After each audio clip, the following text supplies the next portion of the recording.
Chaque jour, Charles et Carole vous présentent la leçon de l'école du sabbat.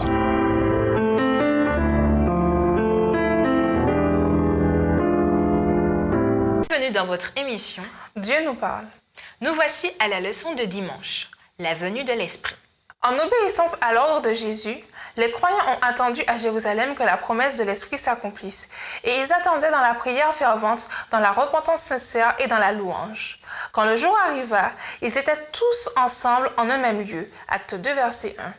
Probablement dans cette même grande chambre haute d'Acte 1. Mais bientôt, ils allaient se retrouver dans un endroit public. Acte 2, versets 6 à 13. Lisons Acte 2, verset 1 à toi. Quels éléments surnaturels ont accompagné l'effusion de l'Esprit? Verset 1. Le jour de la Pentecôte, ils étaient tous ensemble dans le même lieu. Tout à coup, il vint du ciel un bruit comme celui de vent impétueux, et il remplit toute la maison où ils étaient assis. Des langues, semblables à des langues de feu, leur apparurent, séparées les unes des autres, et se posèrent sur chacun d'eux. La scène était intense. Il y eut un bruit soudain venu du ciel, pareil au rugissement d'une violente tempête qui remplit l'endroit, puis des sortes de flammes de feu apparurent et se posèrent sur ceux qui étaient présents. Dans la Bible, le vent et le feu sont souvent associés à une théophanie ou manifestation divine. Par exemple, dans Exode 3, verset 2, Exode 19, verset 18 et Deutéronome 4, verset 15.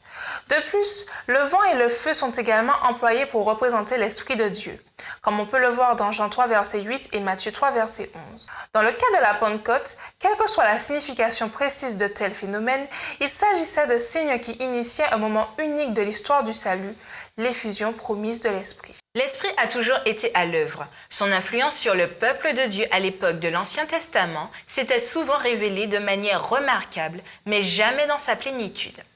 À l'époque des patriarches, l'influence du Saint-Esprit s'était souvent révélée, mais jamais dans sa plénitude.